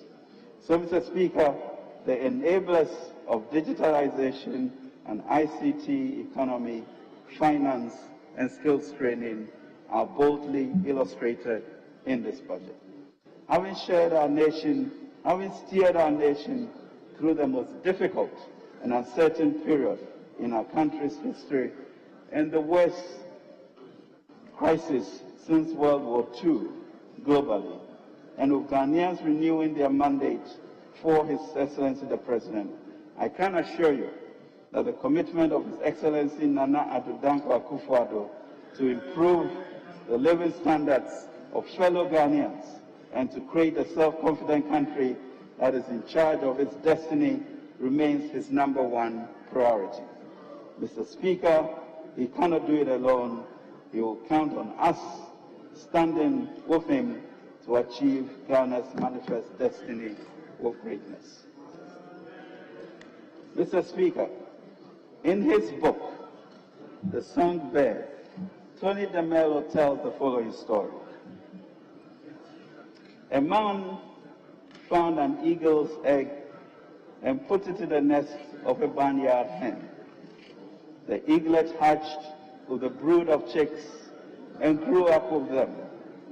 All his life, the eagle did what the barnyard chicks did, thinking he was a barnyard chick. He scratched the air for worms and insects, he clacked and cackled, and he would thrash his wings and fly a few feet into the air. Years passed, and the old eagle grew very old. One day he saw a magnificent bird above him in the cloudless sky. It glided in graceful majesty among the powerful wind currents, with scarcely a beat of his strong golden wings. The old grounded eagle looked up in awe. "Who is that?" he asked. "That's the eagle, the king of the birds," said his neighbor. "He belongs to the sky, we belong to the earth, we are chickens." So the eagle lived and died a chicken, for that's what he thought he was. Mr. Speaker, we are eagles. We must eschew language of poverty of aspiration and reject the 10 spies who want us to go back to Egypt. We are God's people, meant for greatness, and let us fly. Mr. Speaker, we promised to reduce the suffering of Ghanaians when we came into office, and we did just that when we came into office. Specifically, let me tell you what the government of His Excellency Nana Addo Dankwa Akufo-Addo has done. We reduced electricity tariff cumulatively by 10.9% compared to a cumulative increase of 264% under the NDC. We provided free water for households for April, May, and June of 2020. We doubled the capitation grant from 4.5 to 10 cedis. We established the Nation Builders Corps of 100,000 graduates to build the job skills of our graduates to be absorbed into the workforce. We created jobs and stopped the freeze on recruitment in the public sector. Over 295,000 people were recruited. We abolished fees for postgraduate medical training in Ghana. We increased the share of DSTF to persons with disabilities by 50%. We exempted prior year from market tolls. We ensured the implementation of our pledge of employing 50% of the persons who manage the country's toll booths from among persons with disabilities. We expanded the leap by 150,000 beneficiaries. We expanded school feeding program from 1.6 million children to 3.4, and now increasing it to over 4 million. We were able to restore teacher and nurses training allowance. We abolished the 3-month pay policy for teachers. We absorbed the cost of VEC and WASI term exam registrations. We abolished or reduced 15 taxes, including excise duty on petroleum, VAT on financial services, real estate, domestic airline tickets, etc. We made it easier to apply for a common passport. We made it easier to apply for a license. We made it easier and quicker to apply for and obtain pensions in 10 days. We made it easier to buy electricity from your mobile phone. We made it easier to apply for scholarships. We made it easier to send and receive money through mobile money interoperability. We made it easier to open a traditional bank account using your Ghana card. No guarantor is now required to obtain student loans. The Ghana card is sufficient. We reduced corruption associated with obtaining public services by digitization of service delivery. We saved the NHIS from collapse by reducing arrears to service providers. We provided 600 million COVID fund for small businesses. We made it easier for the renewal of NHIS membership through mobile phones. We made it easier to register a business. We made it easier to clear goods from the ports through the paperless process. We made it easier to apply for a construction permit. We have reduced inflation. We have reduced bank lending rates. We have reduced depreciation of the cedi. Allowance of security personnel at UN peacekeeping missions increased from $31 to $35. We have spent $21 billion to save the deposits of 4.7 million depositors. We have implemented free TVET. Mr. Speaker, let us remember what we have achieved with 2 fish and 5 loaves even in these 5 years, and strive boldly, Mr. Speaker, and confidently to build our entrepreneurial nation. It is remarkable, Mr. Speaker, what we have been able to do with our debt in these 5 years. We have implemented, of course, the free senior high school initiative. Mr. Speaker, while we have not eliminated suffering, we have done more in terms of social intervention than any other government since 1992. And certainly more in this regard than the NDC governments. We will therefore continue to work towards mitigating the burdens imposed on by the global impact of COVID-19 on Ghanaians, as we also commit to tackle the social ills of expenditure control, corruption, recurring leakages, and low productivity. We shall work with labor and employers to institute a National Labor Conference to promote productivity in all its forms. Mr. Speaker, with his renewed mandate, His Excellency the President is resolute that in the next 3 years he will establish a stronger and more stable economy, an entrepreneurial nation that empowers young people to be bold, innovative, proactive, and dynamic to contribute to the transformation of our country. Mr. Speaker, in addition to continuing the implementation of our flagship programs, we will scale up interventions under the 100 billion Ghana Obatampa program, especially in the agriculture and industrial sectors and the Youth Start agenda.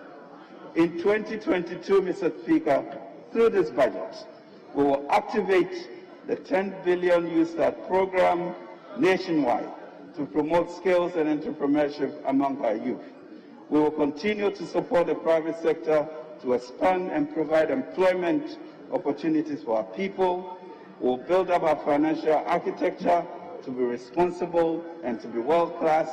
We will prioritize the completion of ongoing projects in health, education, and the housing sectors to drive social mobility and transformation. We will leverage up the AFCFTA Secretariat to become a regional hub in all sectors of the economy. Among others, we will continue to ramp up our revenue mobilization efforts to enable us to secure quality living standards.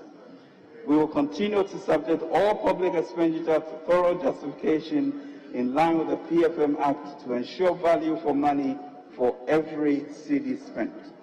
We will aggressively continue with road construction to connect communities, markets, and people. We will continue to advance digitalization to improve convenience for Ghanaians and create a modern, efficient, digitized economy. We will continue to promote science, technology, and innovation to build competencies for a resilient future. We will continue to reposition our economy through our Regional Hubs program to optimize the opportunities in the sub-region and continent.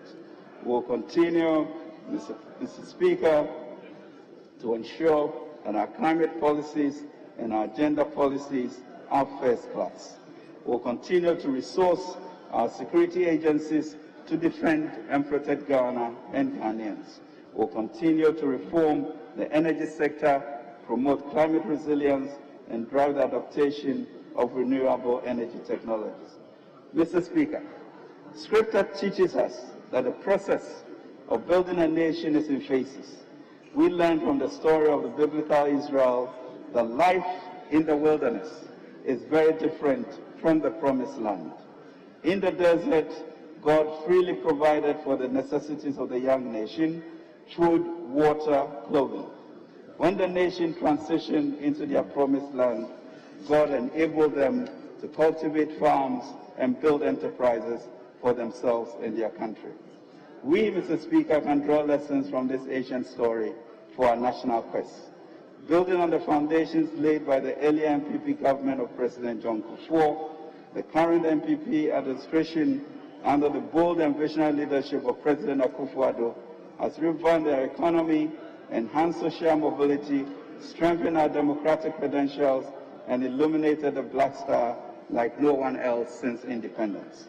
Today, we want to lead our young men and women to their promised land, an entrepreneurial nation of burden sharers. It is time to cross the Jordan, and as FDR said in his inaugural address, we have nothing to fear but fear itself. Anyway. With the interventions we offer through this budget and with an understanding of burden sharing, we shall unleash a new cadre of entrepreneurs and nation builders. We want to thank this august House, Mr. Speaker, for the continued support we have been receiving over the years. We will count on you for approval and support to implement the budget for the transformation of our country. We are also appreciative of the numerous stakeholders for providing useful insights and perspectives in shaping this budget.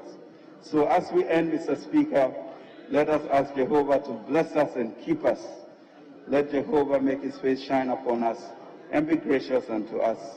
May Jehovah lift his countenance upon us and give us peace, and bless us his children and our nation Ghana to be great and strong. Mr. Speaker, I present to you the Ajenkwa budget. Right Honourable Speaker, I pledge to move.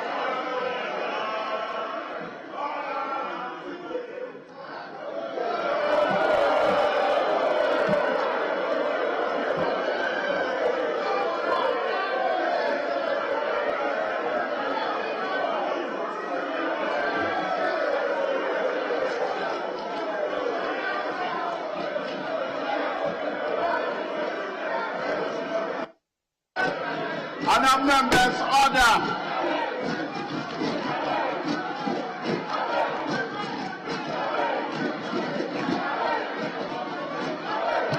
Honourable members, order.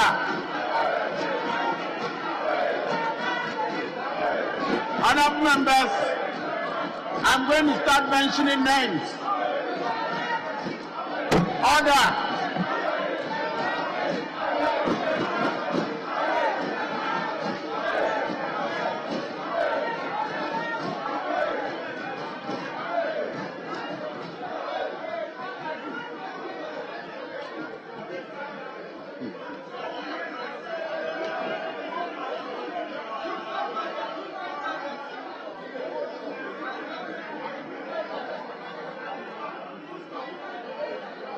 Honourable members, in accordance with the standing orders, Order 143, debate on the motion shall stand adjourned to a date not less than 3 days after the presentation. I hereby direct that a part of the budget relating to the ministries and constitutional bodies shall stand committed respectively to the committees responsible for the subject matter, to which the heads of the estimates relate, for consideration and report in accordance with Order 144. Furthermore, any part of the budget relating to revenue, expenditure, shall stand committed to the Finance Committee in accordance with Order 140, sub 5. Yes, leaders of the House, any indication? Honourable Minority Leader.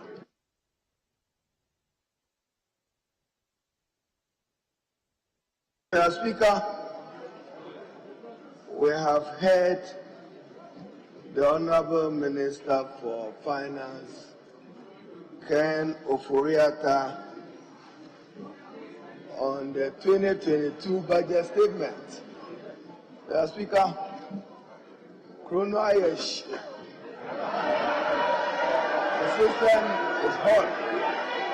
To which the system may not be able to bear the hardship. Literally, the system is hot, Mr. Speaker. And Mr. Speaker, it's only the Honourable Ken Ofori-Atta who ironically eases burdens, to quote his words, that they are not, there is no illusion about the suffering of Ghanaians, yet he is imposing further suffering, imposing a 1.75 Momo electronic banking tax. So it's only Ken Ofori-Atta who eases suffering with imposition of new taxes targeted at 15 billion Ghana cedis within this period. But Mr. Speaker, with this promise of unsustainable debt, increased suffering and hardships beyond CST communication service tax and VAT, is bringing in e-transaction levies, that he will reverse the gains of financial inclusion. But Mr. Speaker, we are not in a haste to debate him. And why you project revenue from 53 billion to 80 billion within 1 year, the market have listened to you. Ghanaians have listened to you. This budget does not end any suffering. you will be credited in the Guinness Book of Records for borrowing more than any other minister under the Fourth Republic. Mr. Speaker, with that, I will not hesitate to second the motion for adjournment. I will not hesitate. I will allow the leader of government business, who himself today is not too smiling. The Vice President, the chairhead, is not here today because of acting capacity. We've advised him to go beyond coming to chair a Minister for Finance. Thank you, Mr. Speaker.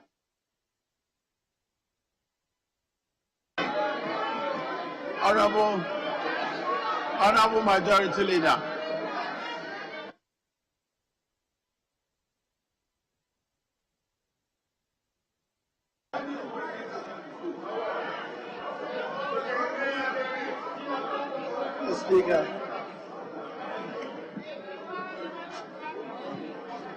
Mr. Speaker,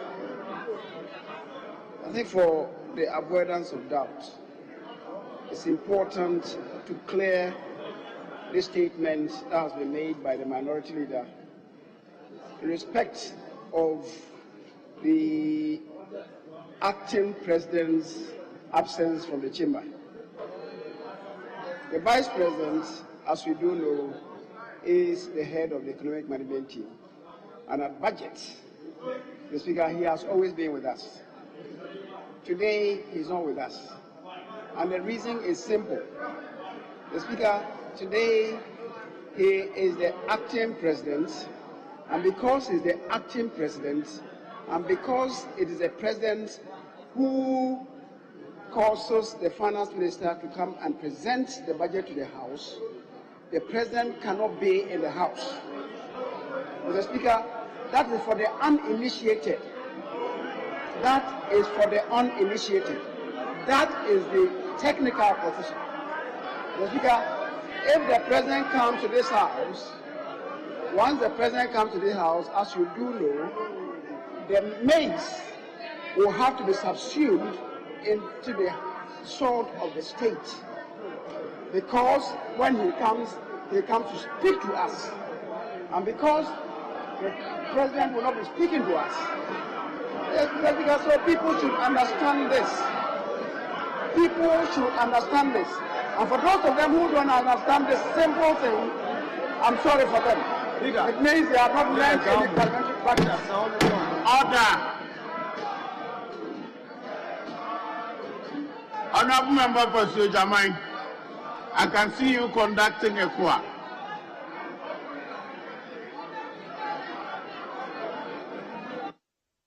Yes, Honorable Majority Leader.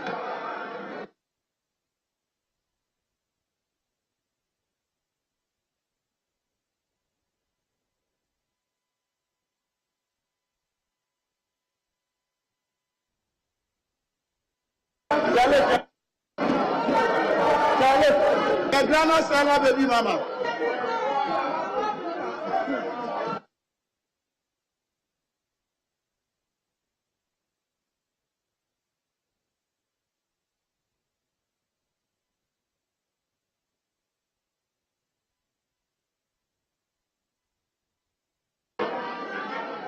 Honorable Chief Whip, Honorable Minority Chief Whip, I'm waiting on you to bring calm to your side, then we continue.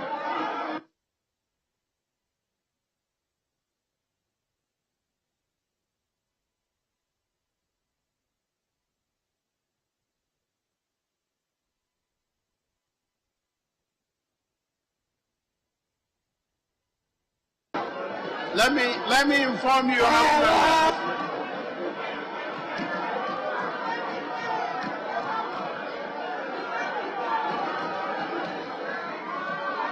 Honorable members on the minority side, let me inform you that the instruction Mr. Speaker gave me was to have anybody who disrupts proceedings removed by the marshal. That was the Speaker's instruction. It was given in the presence of members.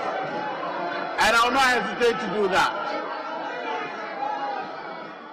Yes, Honorable Majority Leader, if you may conclude.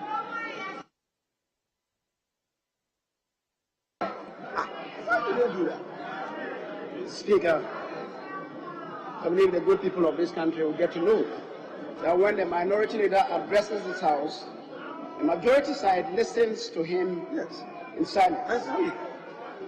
When the majority leader gets up to address the House, they elect not to listen. The good people of this country will learn. Mr. Speaker, in consonance with Order 140, Sub 3, as we said, the debate on the budget will stand adjourned until Tuesday, the 23rd of November. Mr. Speaker, that really is the result of the discussion that leadership held this morning. Mr. Speaker, this nation must develop COVID-19 or no COVID-19.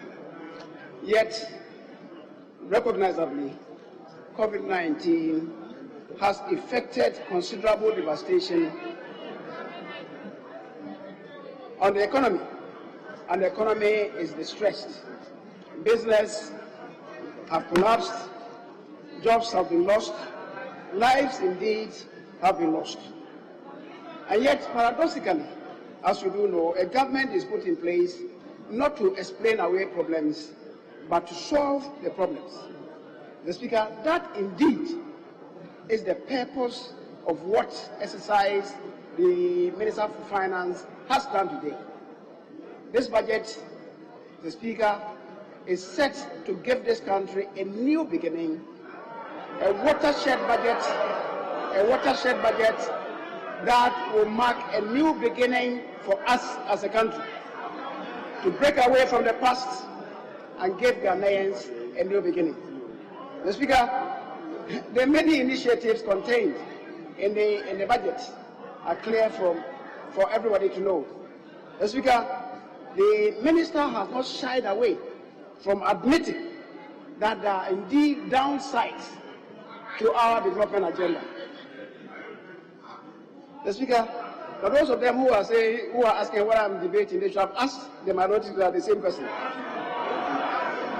They should have asked the minority who are the same person.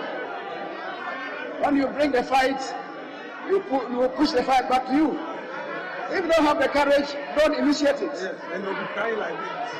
Crying like this. Mr. Speaker, so there are many initiatives, but as I indicated, the day for the debate hasn't yet dawned. I want to believe that on Tuesday, the 23rd of November, the House would brace itself to a very robust debate. And I believe that the truth would come out. Not propaganda. The truth will come out for Ghanaians to know. Mr. Speaker,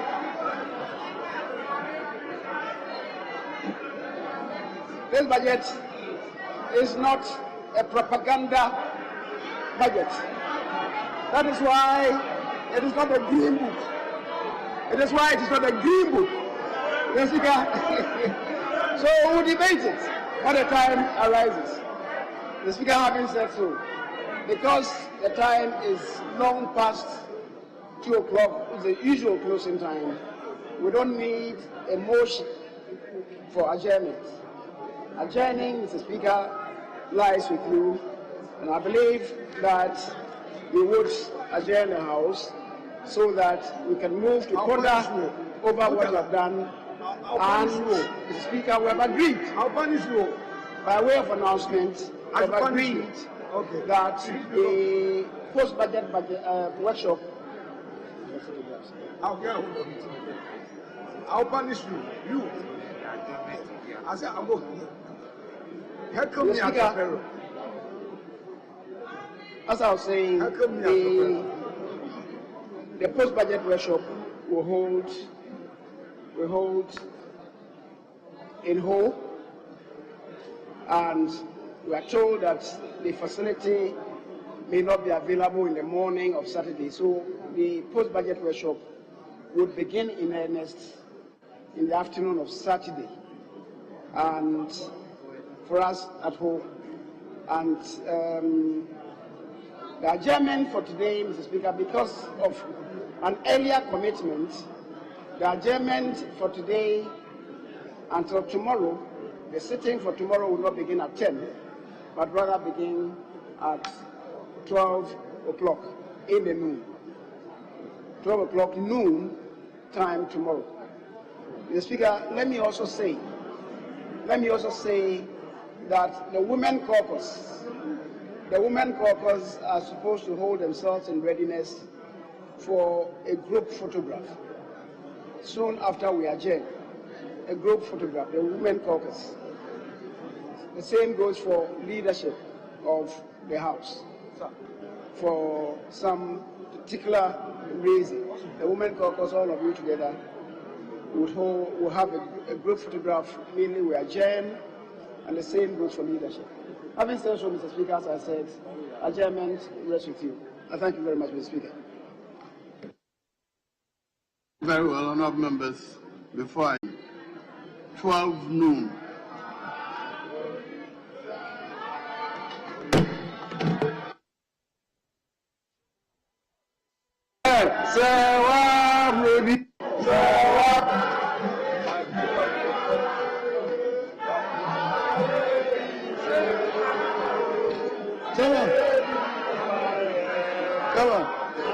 Come on.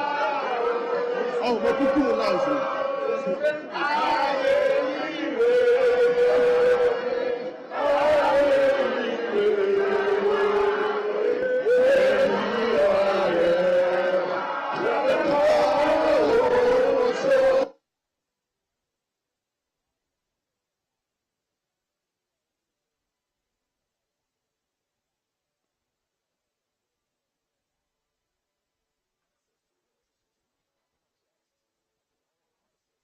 Hey, Papa New Guinea for what to say. They say there are many girls be. You're the pool and your brodo. Your brodo. Communication is basic and so important in all our dealings. Now, okay, tell me, girl, I don't know Hamburg. How to cut off 5 bob. I'm in the chair, oh, Johannesburg. Hey, Sabia Rohu. That is why you need very efficient but affordable handsets, because your world is just around you. Why? Hey, Oliver, the wedding, they say IMF and the World Bank. My apply brem is almost sponsor. Almost sponsor. Only phone. Oh, better phone now. Samsung phone. Oh, a very affordable price. Oh, come from Matobia Mobia. We are 2 grand Kutambo Puyu. That is what Cap Farm stocks. Affordable and original Samsung phones at wholesale prices you wouldn't believe. You know, I say, Donald Trump, on no flashing moon will come to you. Donald Trump will flash him to make my phone later.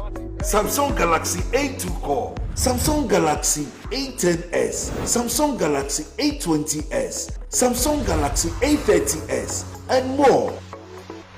All phone here water resistant. Visit Cap Farm today. Call Cap Farm on 0500 000 105.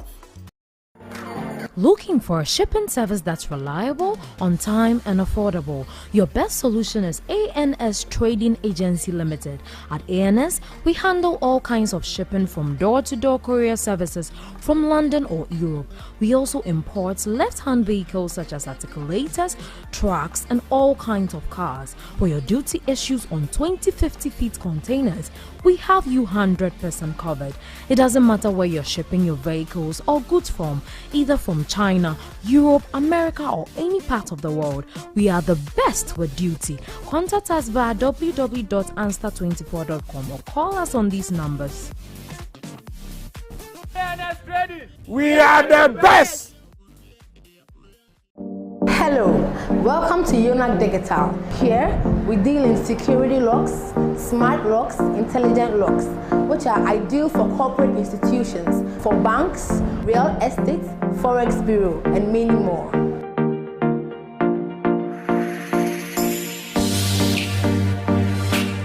Here at UNAC, we have variety of locks. This is our facial recognition lock, barometric lock. This is our little barometric lock. It's ideal for front aluminum glass doors. You can locate UNAC Digital at Wager, SCC Junction off the DVLA road. Call us on 0553 892370 or WhatsApp us on 0507 242299. UNAC Digital, security in style.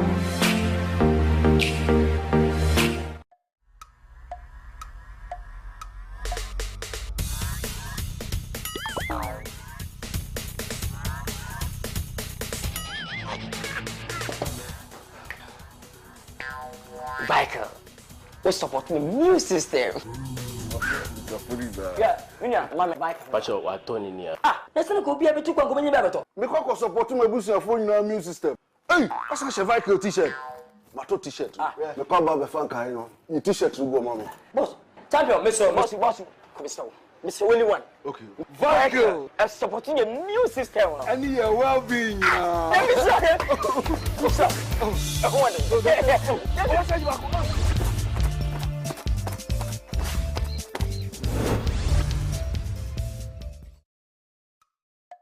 I wanna share with you,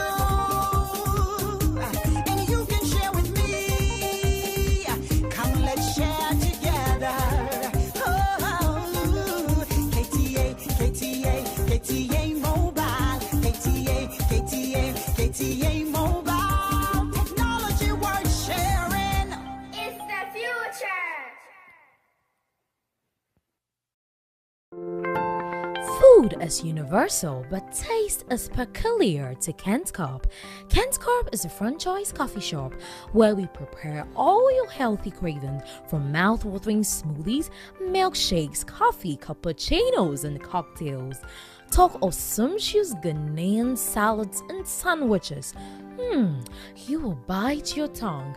Cheesy cakes, velvet cakes, brownies are also not left out. We take orders for weddings, parties, and any other occasion. Locate us in Accra, opposite Chisa Petsa, on the Hatcher Road on the Wisconsin Street.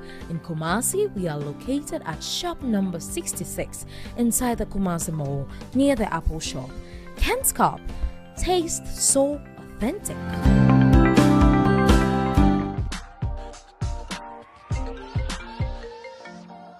Hello, love. Gary, do you have Mommy's parcel for her big day? The shipping company says it will take 1 month. A month? Gary, use Rapid. Rapid? Rapid courier ships from the United States to Ghana and 9 other African countries within 3 to 5 days.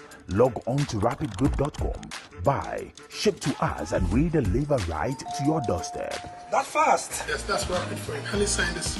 I thought you only ordered Mommy's parcel. No, I ordered a few car parts too. Are you too busy to shop? We will shop for you. Rapid also has a luggage delivery service, so you can make that extra luggage and we will deliver at the lowest rate. Locate Rapid Courier on the Spinters Road off the Lekma Road. Rapid Courier. Just shop. We deliver. Enjoy. My sister, Mamudu Fie, is a market woman. She's a strong and healthy. My brother, Fibuache, he is mechanic. He's very strong and healthy. My wife, you own his own store. He's always strong and healthy. My father, he's old man. He too, he's always strong. Upon all his age, he's always strong. He went to farm and come back very simply. Me, acrobat. I'm new broadcaster and generous actor. I'm go up and down and I'm always strong. I didn't complain. Have something for our general well-being. Our secret is Kowa Mesa. Kowa Mesa is very good. If you take it, it always helps your body. You are always strong. You are looking healthy without any complaint. Kowa Mesha. Take some, and I know you'll be sing praises because the medicine is true analysis. Kowa Mesha, you will love it. I'm telling you, you love it. For more purchase, call this number. Kowa Mesha, the family secret. This advertisement has been vetted and approved by FDA.